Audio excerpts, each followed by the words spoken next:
we're gonna do a buzzer check so he can hear all of our buzzers. Boom, boom, boom, boom, boom. Four men in a wormhole.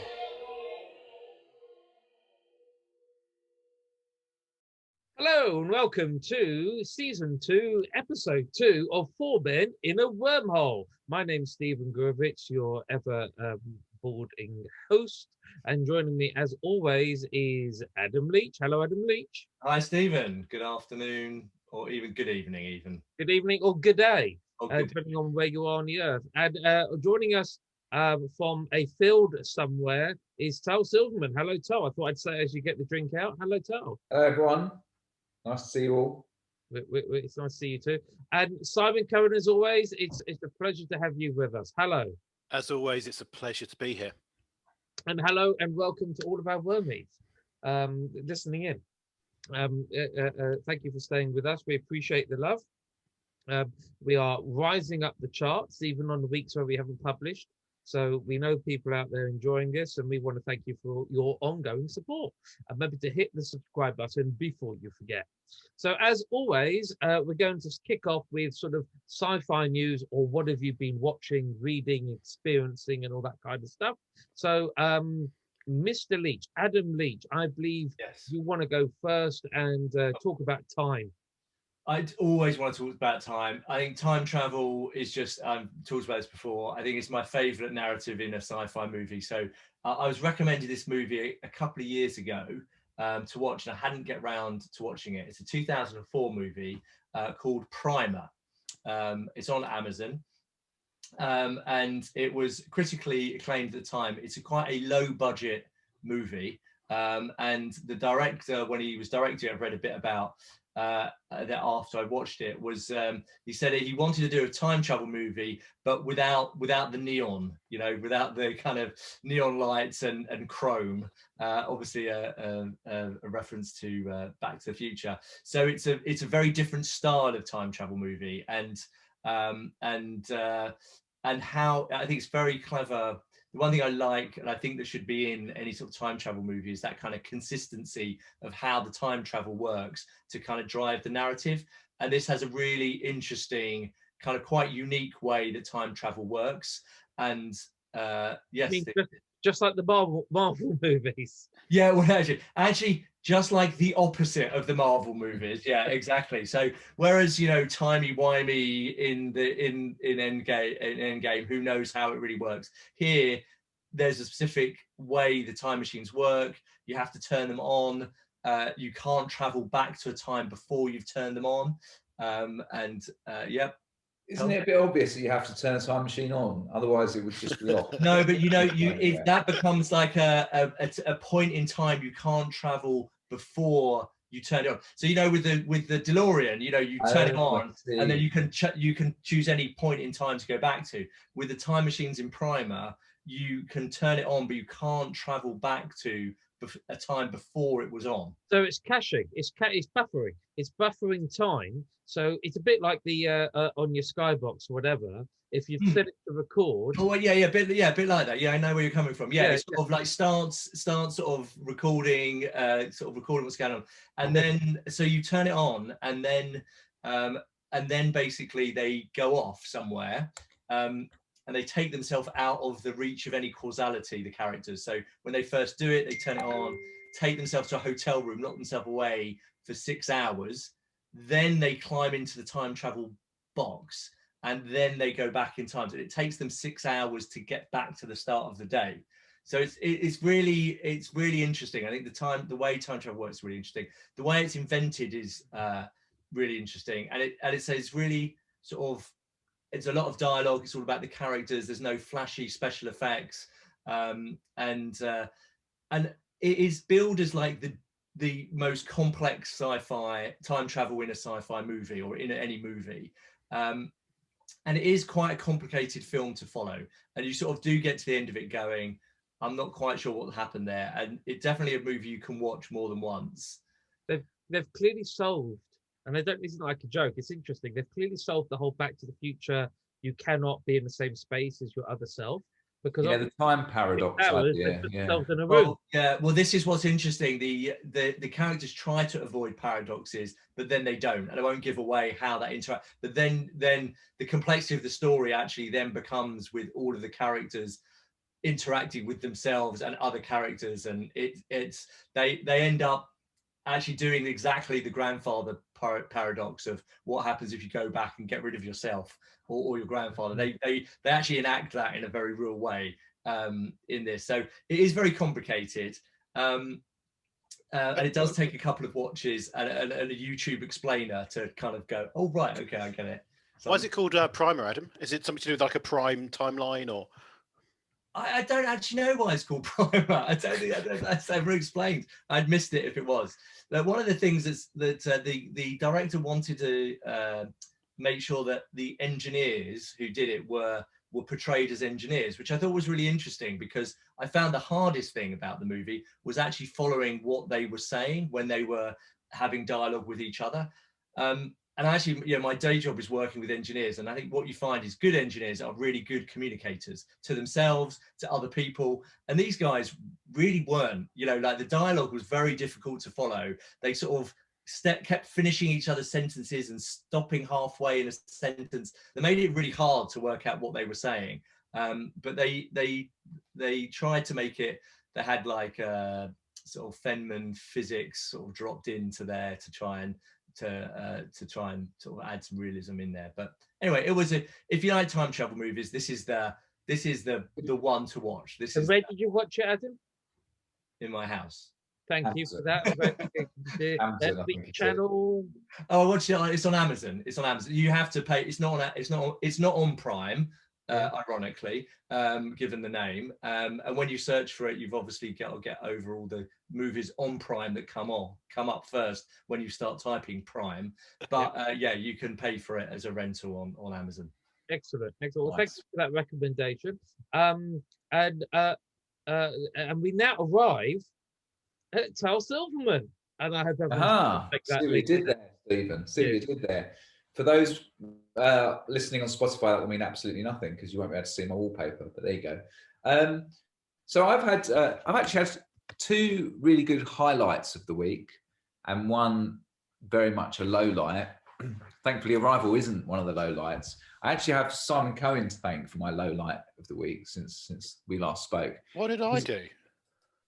To be honest, Simon, I've got a very big bone to pick with you about it, because in our last episode, which I know isn't online yet, so I'm going to be spoiling our first episode a little bit, but not much. No, you won't, because they won't have watched this until they've watched that. Oh yes, no, of course, no time.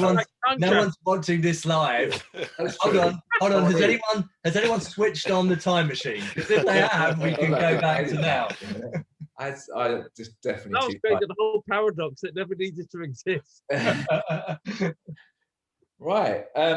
Yeah. So basically, Simon, you mentioned Aquaman being quite a good film. I think. Yeah, I think it's pronounced. I think it's pronounced Aquaman.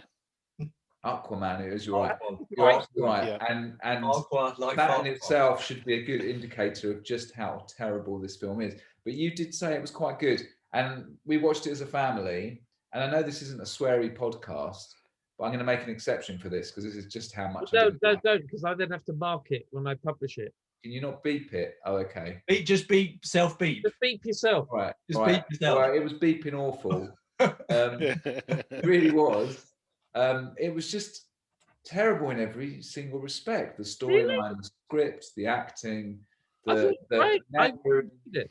Sorry, Stephen? I really enjoyed it. I thought it was really good. I thought it was absolutely shocking. Like, it really was possibly the worst film I've ever seen. Wow. Really? Worse than Edward Time Scissorhands. traveling hot tub or whatever it is. Did you No, watch the right version? I thought the fight scene in wherever they were, Italy or wherever, on the roof. Yes, I that's very think good. you're confusing it with Spider-Man: Far From Home. Or isn't that one of the Bond films as well? No, it was just awful. And then we're in this land looking, and it was like they tried to combine Raiders of the Lost Ark to make this weird story about how he got his trident and stuff. And it was just it's just painful. Anyway, Were you it's in annoying were you in a because bad mood when you watched it? Like that can affect people's not views on a movie. particularly, and No? I don't think the whole family were in a bad mood necessarily, because there wasn't one member of my family who didn't think it was absolutely terrible. But you And it's even- annoying a little bit only because I've been mentioning to the family that, like to the kids, they need to sort of watch a bit of DC because they've been very Marvel leaning. And of course, we start with Aquaman, and now they did you never have ever to- want to watch another DC No, film did ever you? again. I mean, Did you have to surely sit them down and have that conversation, like as a responsible parent? You know, you've had a bit too much Marvel.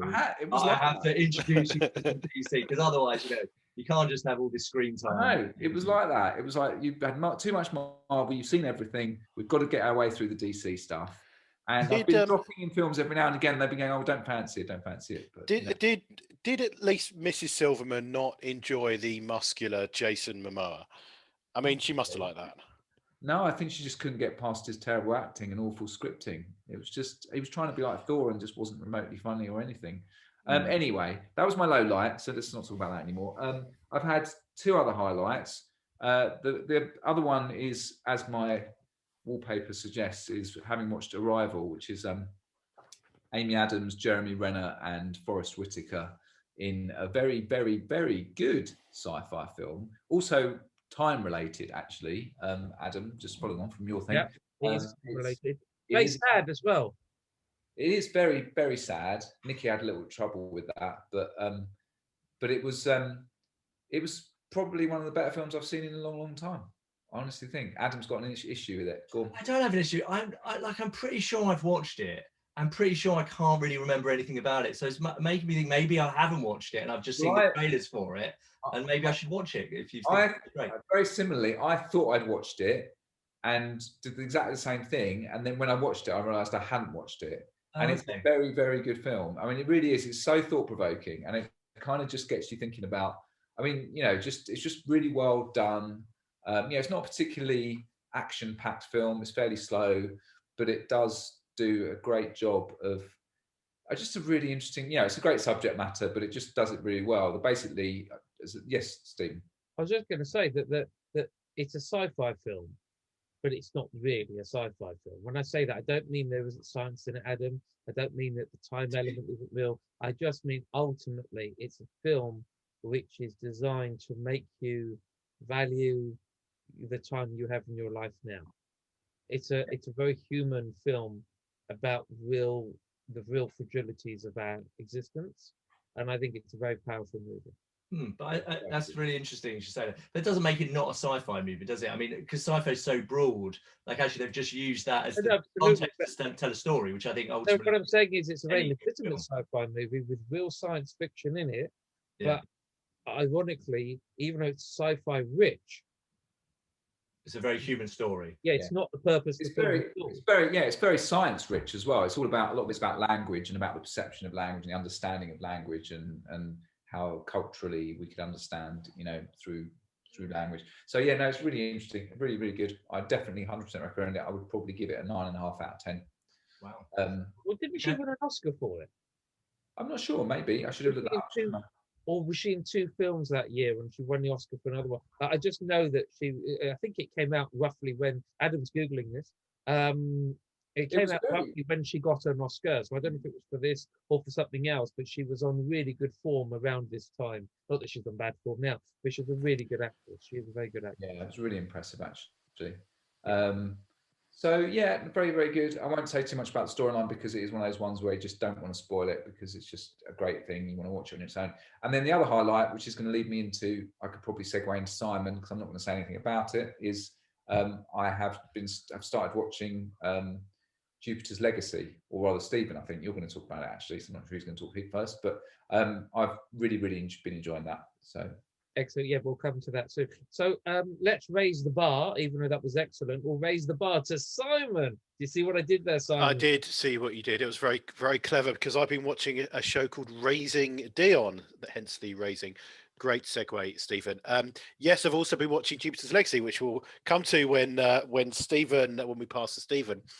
I actually watched Raising Dion about 18 months ago, and and really enjoyed it then, and then noticed last week that my 11-year-old daughter had started watching it as well. She keeps watching things. She's getting into sci-fi and she doesn't even know it. She just keeps coming across sci-fi and sort of fantasy shows that she likes. Raising Dion is a sort of alternative take on the superhero show, in that the superhero is an 8-year-old boy, and there's kind of an origin story of this child discovering his powers, learning about his powers. But actually, the show's, I guess, is not even about him. It's really about his mum, who has he has a single mother who has to raise a child that has superheroes. So it's really about her struggle and holding down a job and finding out that there's danger involved when your kid's got superpowers.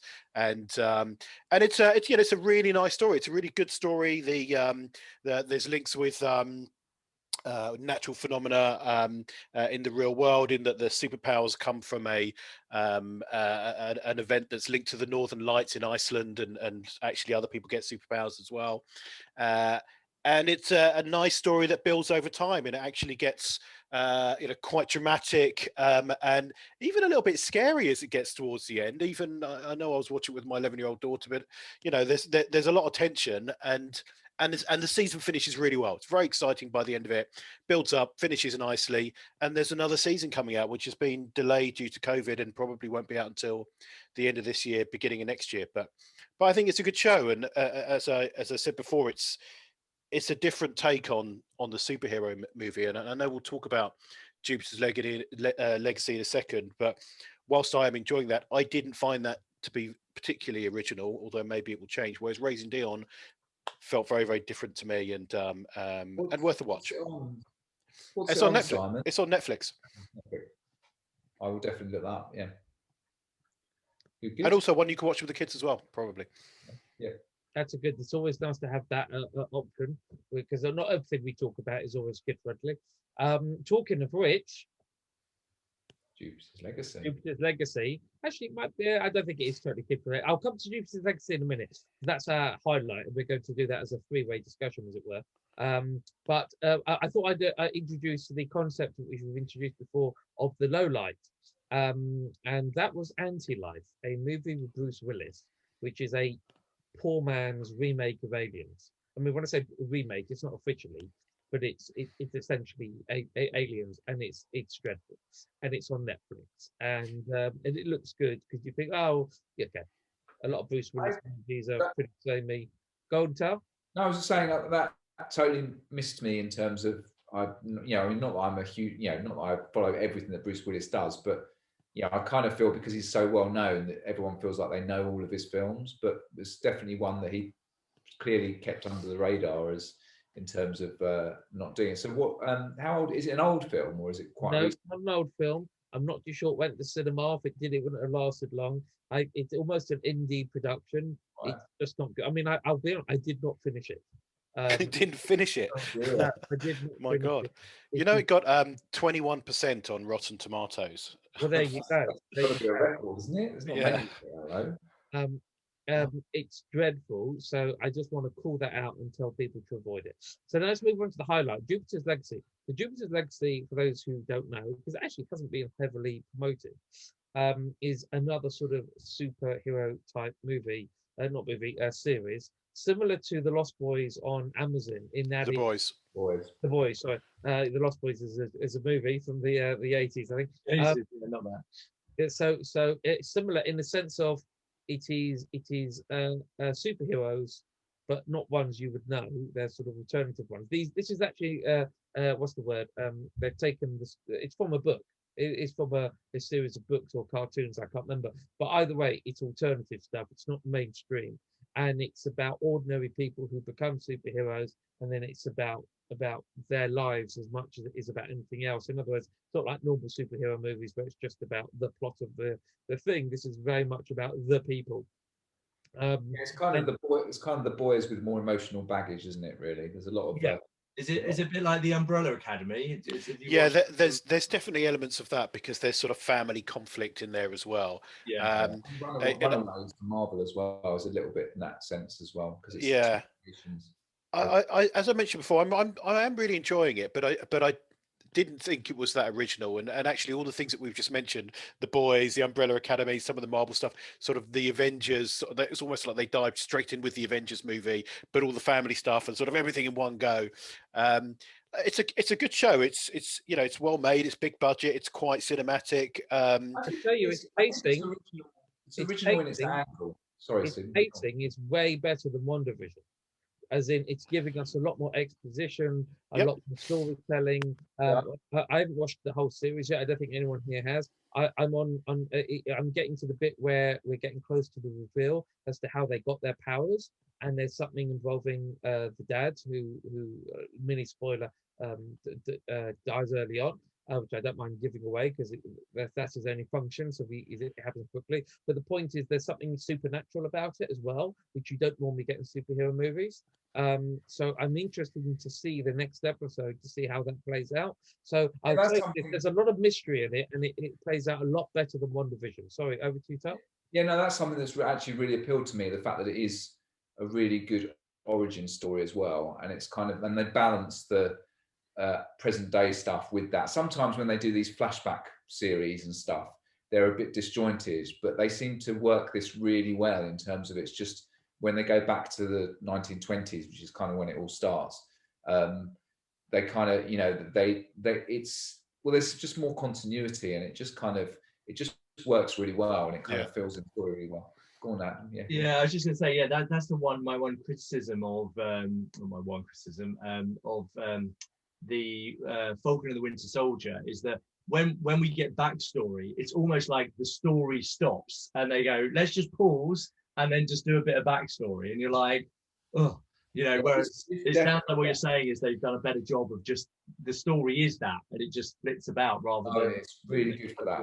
I think they get the pacing really spot on with all that. Yeah, really enjoying it. and it feels like you're watching two stories at the same time, but it's not a problem, right? They might be 50 years apart, maybe more than that, but it just kind of works. I like that sometimes when you there's two distinct stories going on. I think books often do this really well. You've got a couple of threads going on. It's all going to come together, but you don't yet know how it's going to come together. And that, I think, is other than that, I think that's a really good way. I think the difference between this and say the Marvel back flashes is that the different series, when they do go back in time here, they're not just going back in time to give context.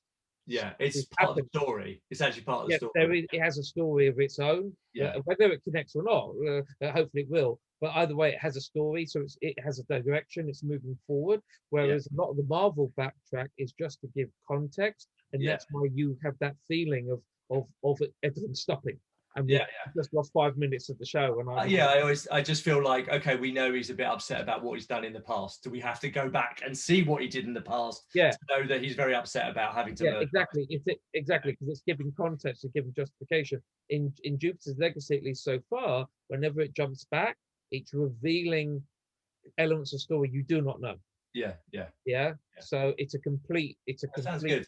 Mystery. I did see it on Netflix. Is it Netflix? Is Netflix? Yeah, Netflix. Yeah, I just went on last week. I think last week. I thought, oh, that looks interesting. I mean, immediately you see superheroes you don't recognize. You kind of sort of go, oh God, is it just going to be some derivative nonsense? But I mean, I'd be really surprised. I'd be really pleasantly surprised with The Boys, which has been great. Umbrella Academy, which I think has been great. So I'm all up for different superheroes. I think it's definitely on a par with those two, without a doubt. I mean, it is an adaptation. It is an adaptation. That's the word from a proper visual comic. And also, it's worth noting for our listeners, unlike the Marvel ones, there's no weekly. I mean, you can watch it weekly if you choose to, but it's all there. You can go. You just can binge watch it if you want. Yeah. I'm doing it right now. I'm on episode 6, so I'm kind of. It's I digress slightly, but it isn't that common anymore because more and more they're trying to make it an event night for all these shows. And so it's not that common for them just to stick them all online anymore. But that's exactly what they've done. So I actually think it helps with it as well. Because if you are really into it, you can just because it's always moving forward. If you could, if you got the time, you can really And enjoy it. I got a question: How adult is it? 'Cause like the boys is like quite gruesome. Umbrella Well, Academy has some very adult themes. Yeah, it's not. It's not for kids. It's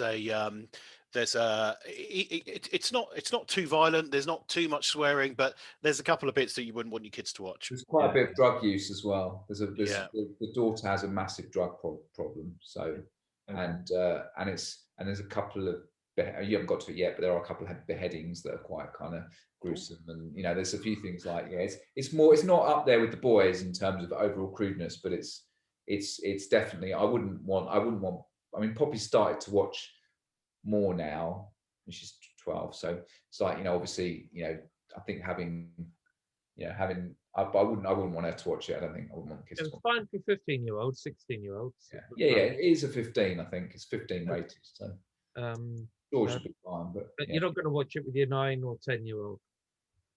Just to give guidance there for one of the services we like to offer on 4 Men and Women. So I think that concludes our highlights and lowlights. Thank you very much for sharing. So moving on, this is going to be the second time we've done this. Is we're going to have a guest on the show. And what's the phrase we like to use, Adam? Well, I think this segment is called "Enter the Wormhole."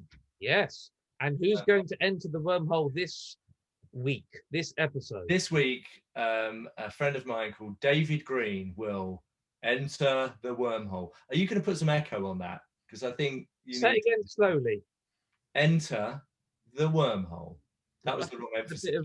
Yeah, say it with a bit more. Drama. Oomph. Enter David Green the wormhole. will enter the wormhole. Okay. So, David, welcome to 4 Men in a Wormhole. You have entered, and we believe you're an avid listener. Is that true, or is Adam been lying? I've listened to every episode. Should I admit that? Is that cool to do that? Is it cool to say that? It's certainly cool for us. Yeah. I wouldn't say it anywhere else, but here right now. It's like good. So tell us about your love for sci-fi, or really you're not interested in sci-fi at all, but you just love our podcast. Well, I'd like to say that you guys have got me into sci-fi, but that would be a lie. I've loved sci-fi. You've certainly revitalized my love for it, if that's a good, that's a good thing. Say. It's definitely got me back interested. Not that I've never been disinterested. No, I started very young, reading books. The Hitchhiker's Guide to the Galaxy was probably the first. Well, that was my first book that I read. That got me interested into something, in this world. Obviously, I've seen the film. I've seen the TV series. I've watched all that. I love the books. So sci-fi books have been a great influence.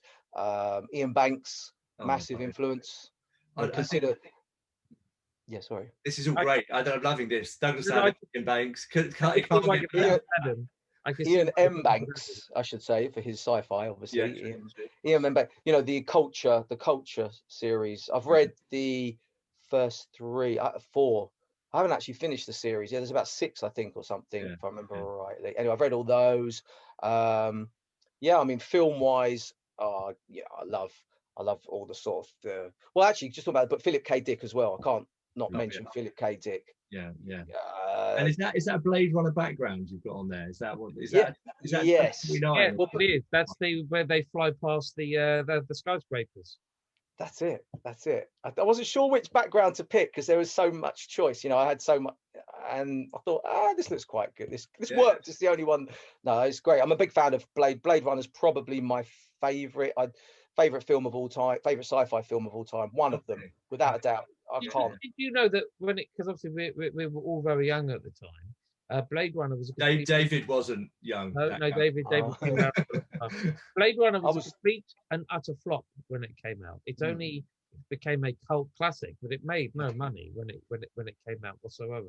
But has that been the same for 2049 though? I think 2049 followed that trajectory, isn't it? I've got 2049 on Blu-ray and enjoyed it, and I've just started to rewatch it. But I did read that during the COVID fun, during lockdown, it became one of the most watched movies on the streaming services. So it's 2049's almost had a second life, similar to its original Blade Runner.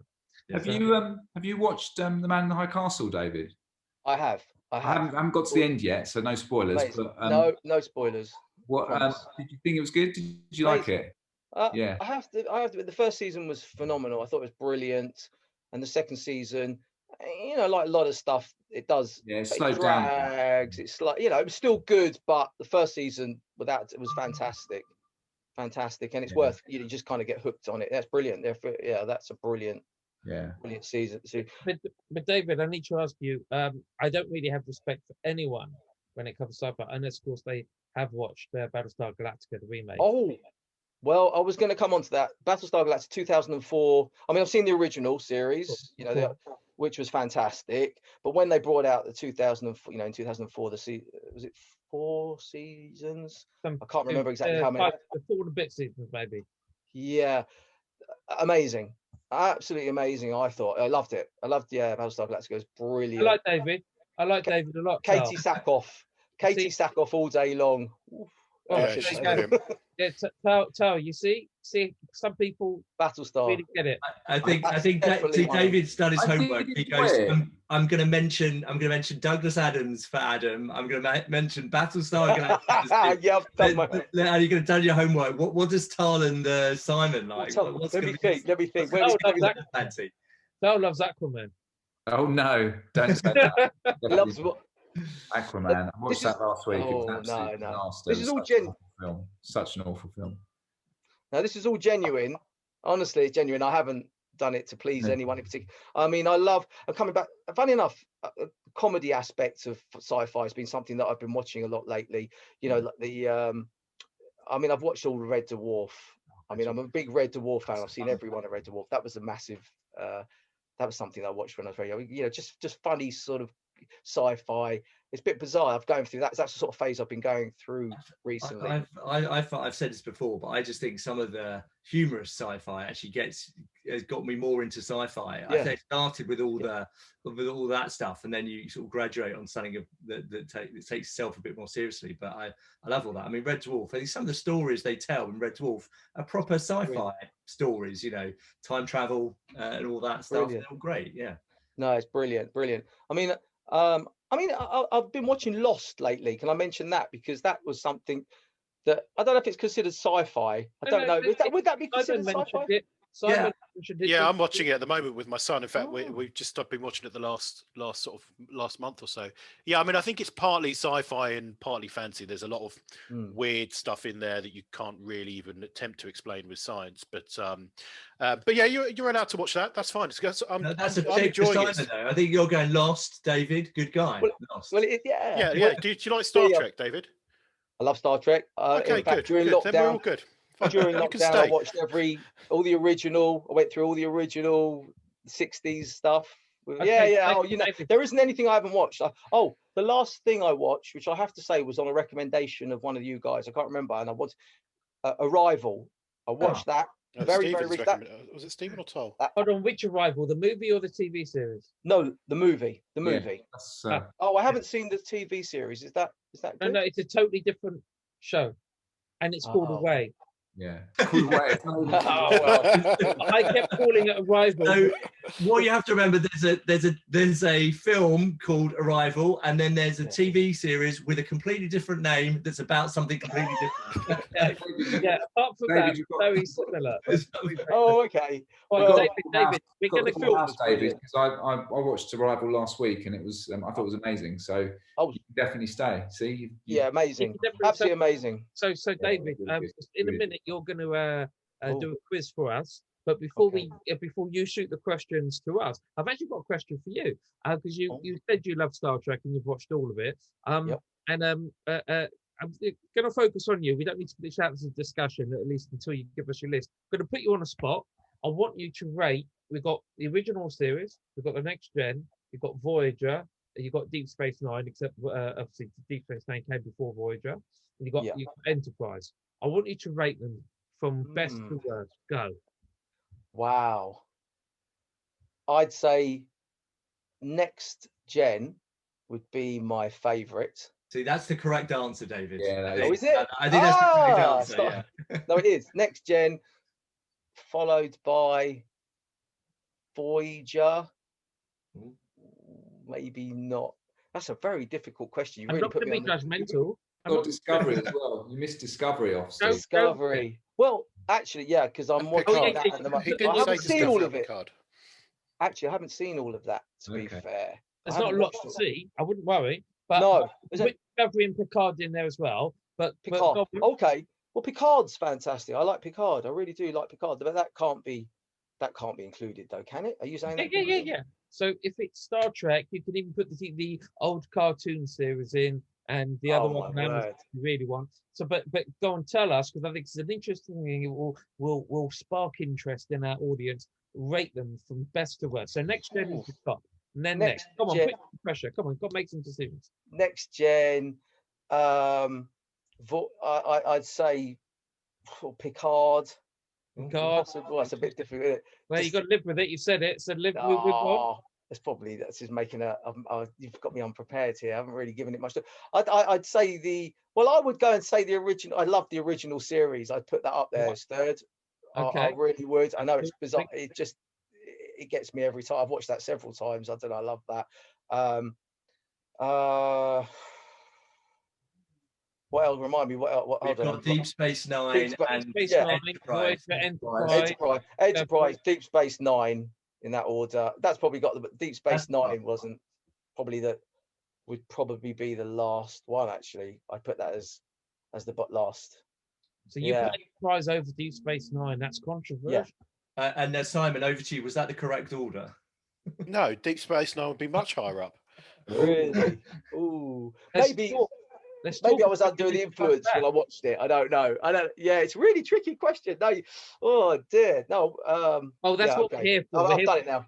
We're here You've for done the it. tough You've done it. questions. You've got to live with it. We're going to You put it get on me your now? t-shirt. Yeah, Sorry. we'll put it on your t-shirt. Don't worry. So, so anyway, thank you for that. So what's going to happen now, David? Is it's lovely to learn about your loves and tastes. Is we're going to do our famous quiz, and I believe which Adam Leach is currently in the lead for. How many points do I have? Do I have 4 points? I think it's like 4 points, and we're all on 2 points. Right. Okay. But once to edit this, if I discover it's wrong, then it's 5 points and we're all on 2 points. Should we just do that again? I thought it was 4 5 points and 1 point. I didn't think I had Then any. it could, hold on, Adam, you might be on 4 points and we might be on 1 point. Yeah, I think that's what it Pause. is. I don't know. Pause. Adam, you might be on 5 points and we might be on 2 points. Am Pause. I on? Adam, Am I on? Adam, you might be on 4 points. You might be on 4 points and we might be on 1 point. Pause. Adam, you might be on 4 points and we might be on 2 points. I think we may have covered. We've got it all covered. Am I stuck in some kind of time loop? I think this. We've suddenly pause. really Pause. confused. We're going to be okay. So am I on 4 points? Then I think that we can conclude. I'm It doesn't leading. matter anymore. This is where Adam doesn't have any points. Is what you're On, No, you're saying. on Be one of like those- Doctor You're- Strange. He's gone through all the different versions of reality. None of them Yeah, I've will got- have less than 4 points. It doesn't. You don't, from now on, you can't say how many points you're on, Adam, until I edit it. Oh, Otherwise, okay. I'm gonna screw up in paradox. Okay. Right. All we know is Adam is currently winning, and we're currently losing. And Okay. David, you're going to ask us questions. And David, we've all got silly noises we're going to use, but they're for the podcast listeners. I want you to look at the screens, and whoever does this first, you're going to let them answer the question. Okay? Okay. 'Cause some of our sounds, I think, are a bit noisier than others. Mine is "Ooh," because I'm actually the voice of the podcast, and I sing the song at the beginning. Simon, on the other hand, is going to go. That's Okay. the shitty. That was Think crap. broken it. What's he got? A bike? Is that a bike? Yeah, he's got a bike. 3-wheeler. Yeah, he's got a bell, and Tal's going to go. He's just going to go. Where you go? Oh, Tal, can you just go? Can He's you just gone. go, Tal? Pause, actually, which is He not. just let wind out. What did he do? Did it not happen? Did it not work? There's nothing. We There. didn't hear anything. Wow. You just sat there with a very smug face, and you go. It's very faint. It's very, very I quiet. can't yeah. hear it. Hey, it's really loud. Oh, There we No, go. that's Oh, good. that was a Better. cat. That's fine. good. Do that. But it's stopped now. Okay. So you won't be able to hear Toll. Yeah, no so points for All Tom. right, That's great good. No victory points. for I'm Portland. not going to get anything, am I? Adam, Tal won't get Adam's any gonna points. go. I go. Ooh, I Okay. like that. That's Proper retro, very retro. But Proper ultimately, You David, can hear you're that. just You going to can't watch for hear this. my really loud alarm. You're just going to watch for this, okay? Okay, I look. So we've got Wait, five yeah, questions. hands up. That That's work? good. Five Right. questions. Okay? Is it Can only everyone put oh, their hands up? okay. No. Okay, so it's just five because I've got 5 questions each with a bonus. Can I throw in the bonus Yeah, question? Throw in a Yep. bonus. Oh, yeah. Yeah, Quick, especially- because they're easy. They're easy questions. Okay. Off Go you on go. then. All right, question number 1. In the very first episode of Red Dwarf, Dave Lister, played by Craig Charles, was sealed in a stasis field as punishment for illegally smuggling an unquarantined cat on board and refusing to give him up. Now, Lister's original sentence was for 18 months, but after a radiation leak on the ship, he ended up being frozen for how long in total? How many years? Adam? Oh, well, I'm gonna. This is just a guess. It's like 18 million years, but I don't actually know what the. I was going to say that. But No, then I- you're wrong, Adam. Oh, Close, but well, it's millions, but another number, please. Tal? 10 million years. No, I'm disappointed, you guys. Come on. I know. we've just- Simon? 5 million years. No, it was 3 million. Oh, Oh, what was closest? Stephen got it. Everyone's had a go. Stephen, sorry, 3 Stephen. years. 3 million. Yes, Stephen gets the point. Stephen, this is like the second time you don't seem to understand the point of a quiz. Is you've got to say your answer before the person answering the I was question. never invited to. I was He never doesn't. invited. He's editing it. He's editing it, so he doesn't have to say it in any order because he can just put it in the right order. All right then. Stephen is on 4 points. Pause. Oh, someone's having a pointers.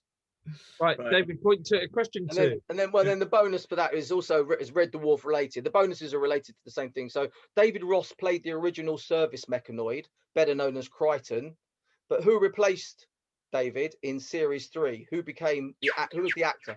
Oh, Adam. Robert Llewellyn. Excellent. Correct. Well done. Thank you. I'm impressed. Thank you. Do I get a point? Am I now in the lead with points? What does Robert Llewellyn do now? Does I think anyone he know? does a lot with the like electric cars. Cars, yes, he's Yeah, got a yeah. YouTube channel. Yeah, yeah. Yeah. Cars. There you go. I No learned points for that, something. though. No No points for points. that. Okay. Question number 2. This is very easy. This is Jeff Bridges plays game developer programmer Kevin Flynn in which 1982 sci-fi film? Stephen. Tron. Stephen. Tron. Correct. Correct. Good. Very good. That was You know, easy. I have a confession to make. I've never Oh. watched Tron. Oh, I think that's it. You're off the podcast. I know. So it's No. never watched Tron. Oh. Right, what's the bonus for that one? Right. The bonus is, what does Tron actually stand for? The letters. What does it break that? What does it break down? Time, into? relative dimensions. Well, hang on. You've got to beep in. Stephen. Something like, I don't know, targeted response operational something. It's the name of the program. No. No? Give up.